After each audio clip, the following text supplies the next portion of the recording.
So a lot of things changed since the pandemic at Disneyland Paris. So today we're going to look at a lot of those different things. What's closed, what's open, what changes are happening, and what it's going to be like in the future.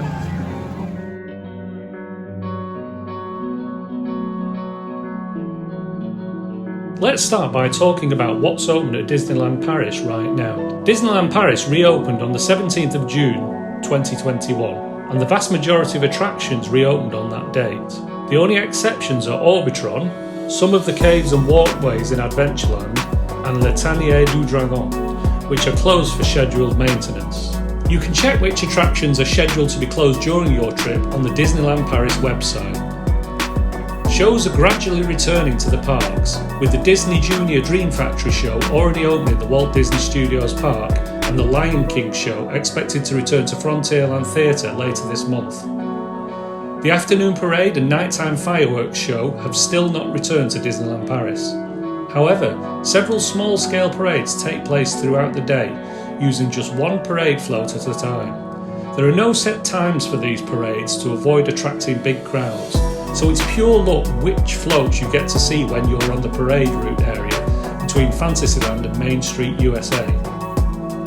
There are plenty of characters out and about in the parks for you to take socially distanced photos with. Check the Disneyland Paris app for character meet and greet times and locations. In terms of food and drink, most restaurants at Disneyland Paris have now reopened. Notable exceptions include Walt's restaurant on Main Street, USA, and Toad Hall quick service restaurant in Fantasyland. Of the 6 Disneyland Paris hotels, only 3 are currently open: the Newport Bay, the Cheyenne, and the brand new Hotel New York, the Art of Marvel. The Hotel Santa Fe is expected to open later this month, and the Sequoia Lodge in December. The Disneyland Hotel, located at the entrance to Disneyland Park, is expected to be closed for several years as it undergoes extensive renovation work, including the addition of princess theming to the rooms. Of course, the biggest change at Disneyland Paris is the COVID rules. We will be doing a whole video on these measures in detail, but here's a summary of the current rules in place. To enter the Disney parks, Disney Village, or the Disney hotels, you'll need to present a health pass. This can either be proof of full vaccination or a negative test result obtained in the last 72 hours. Masks are mandatory in the parks, both indoors and outdoors, except when eating and drinking. You must also wear a mask in all indoor areas of Disney Village and the hotels. Plexiglass is still widely used throughout the attraction queues and even between the rows on some of the attractions. You will also see social distancing stickers on the floors in the queues for attractions, restaurants and shops. Every time you eat at one of the restaurants at Disneyland Paris, you will be asked to scan a QR code and enter your name and phone number for use by the French Track and Trace service.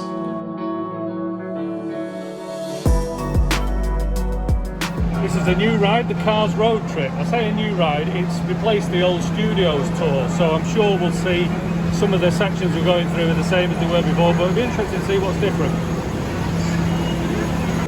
Sur la route 66, on prend son temps et on s'abandonne au plaisir de rouler. Il n'y a qu'un mot pour décrire cet écrou. Ciao! Elle arrive et voilà!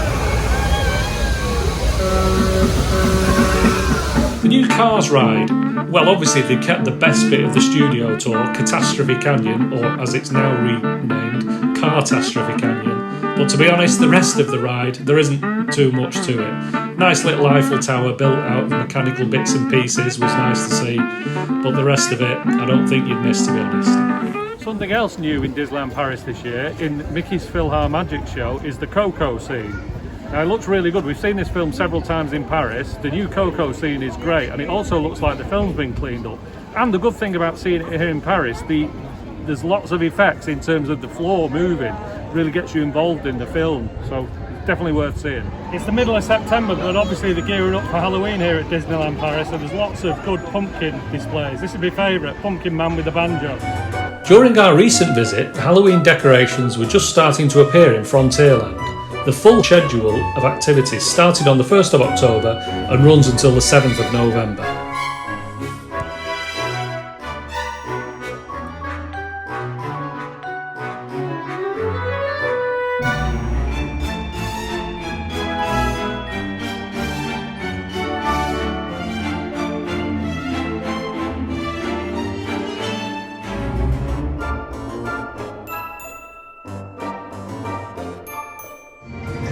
Lots of good Halloween stuff around Frontierland, lots of pumpkins and obviously a display from Coco. Done it up really nice. It should be good around here in Halloween.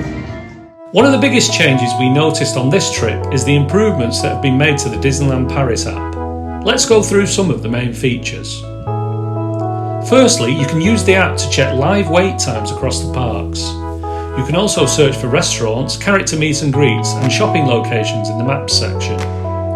Some of the new features are gradually being rolled out, including a mobile check-in service and mobile order, which is currently only available to the resort's quick service restaurants, Cafe Hyperion and Casey's Corner.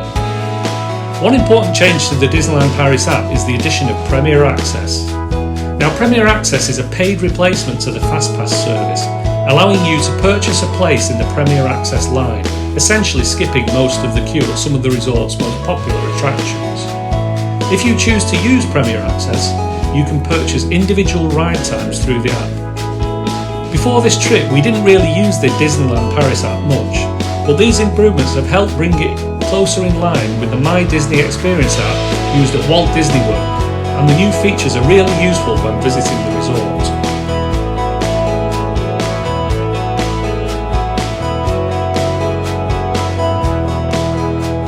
Over the next few years, 3 new lands are going to be added to the Walt Disney Studios here. You can see the cranes and the construction cabins behind me here. The lands they're adding are Frozen, Marvel and Star Wars. The new Marvel land, called Avengers Campus, is expected to open sometime in 2022. It will feature 2 attractions, a reimagining of the Rock and Roller Coaster, changing the theme from Aerosmith to Iron Man, and a version of the Spider-Man Web Slinger interactive attraction, which recently opened at Disney's California Adventure. Not too much is known about the other 2 lands, except that the Frozen expansion includes replicas of the Arendelle Port and Palace, as seen in the Frozen films, and that the Star Wars expansion is planned to be a smaller scale version of Galaxy's Edge, which has recently opened in Walt Disney World and Disneyland California. Frozen Land is now expected to open sometime in 2024 or 2025, with no time frame known for the opening of Star Wars Land. Remember that no opening dates of any of these lands have been officially announced by Disneyland Paris at the time of filming. It feels like we've reached the end of the world here. It feels like a big void, but you can see the cranes behind this screening. This is where the Frozen, Marvel and Star Wars lands are going to be, so hopefully in 3-4 years time, whatever, there's going to be a lot to look at there. And don't forget, next year, 2022, it's the 30th anniversary of Disneyland Paris' opening, so there'll be lots of special events starting in April. So, as you can see, a lot has changed since Disneyland Paris reopened in June, and a lot more exciting changes are coming to the resort in the future. We hope you enjoyed this video. Thanks for watching.